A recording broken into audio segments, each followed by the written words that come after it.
It's now my pleasure to introduce an outstanding student and graduate who will present the Student Challenge. While I don't want to give too much away, as we'll have the privilege of hearing from him shortly, but I would like to offer a teaser, so here are a few things about Ryan. Ryan has first-hand experience with the ups and downs of life.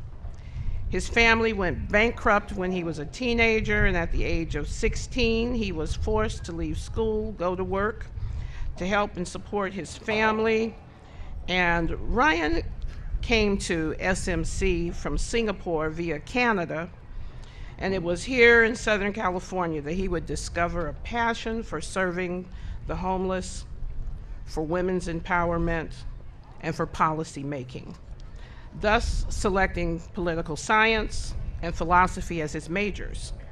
He became involved in Associated Students, serving as a commissioner for the Director of Student Advocacy, then as Student Body Secretary. He also joined Phi Theta Kappa and now serves as PTK's Executive Vice President. I encourage you to read Ryan's bio, which is in your program, and he has been accepted into Columbia University and UC Berkeley.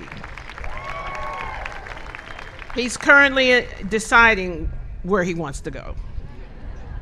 Ryan graduates today with an associate degree for transfer in political science. It is my pleasure to welcome Ryan Ang to the podium to deliver the Student Challenge.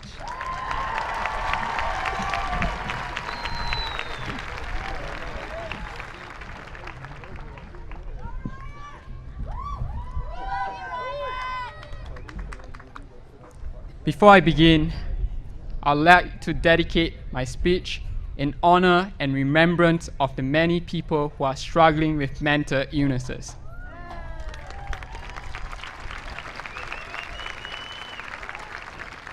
As a suicide survivor, and in lieu of the many high-profile suicide cases in the past few weeks, I believe it's important for us to remain ever more vigilant and be on the lookout for our peers.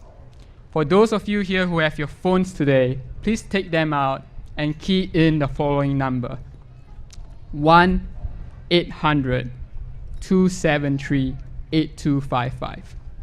That's the suicide hotline number, and for emergency purposes, you may never know, a stranger or a friend or a family member might need it. And now to the main thing. At 16, my family became bankrupt. I left school, got a job, and began working to support my family. At 19, while serving the military, I was informed that my father died. As the sole breadwinner, I was certain then that my academic career was over. But I was wrong. Today, I'm here, a proud SMC graduate.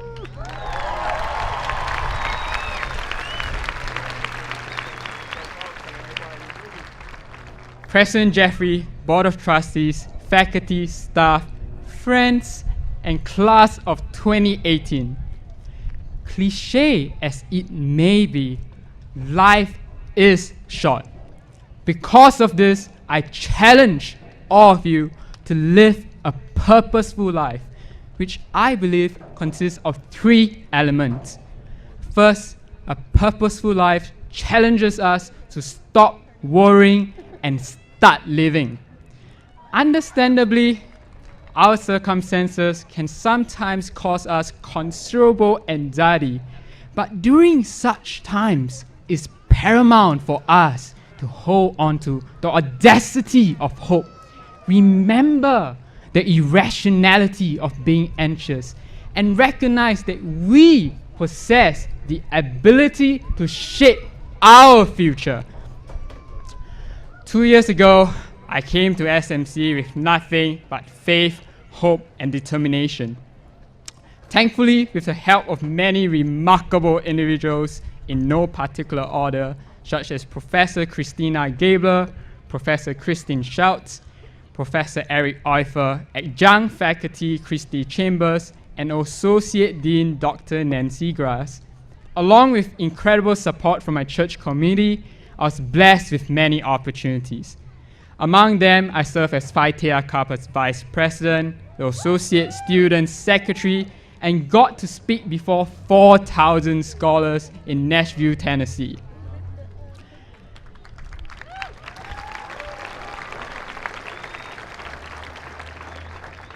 Abraham Lincoln once said that to predict the future, you have to create it.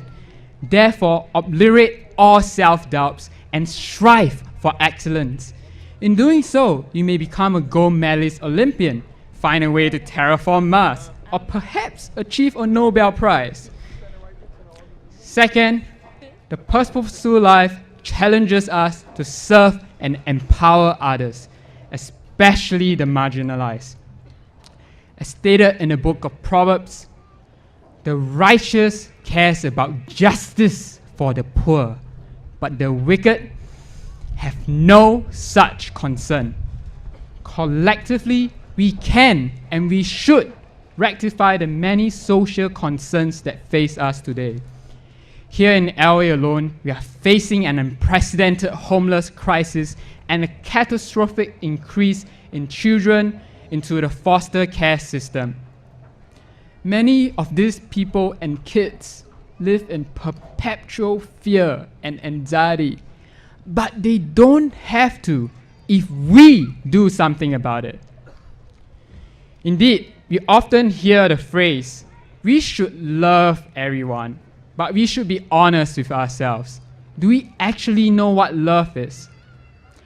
I'm not talking about the you do you ideology so commonly held among our generation.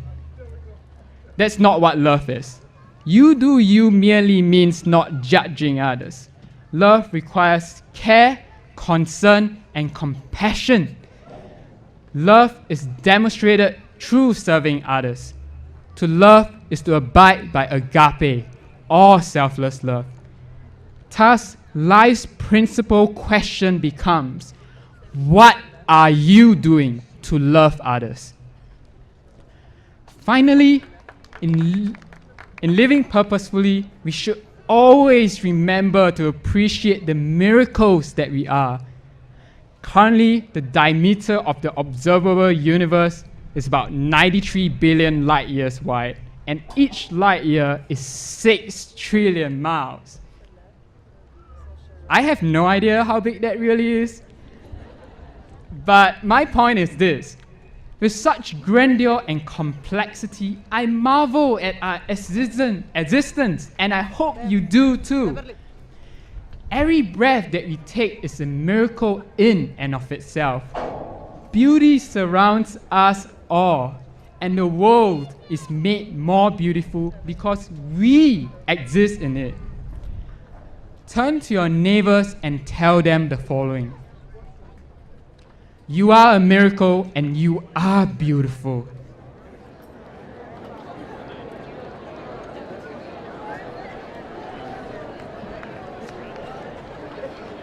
But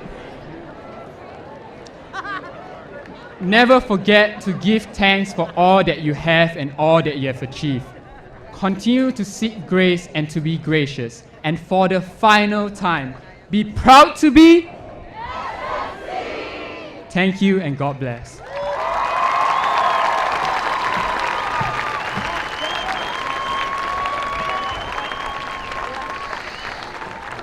Ryan, that was wonderful. That was lovely. And I don't mind anybody turning to me to say I'm beautiful. I mean, thank you. And I don't mind saying it to someone else. So you're beautiful out there. Beautiful. You're beautiful up here too.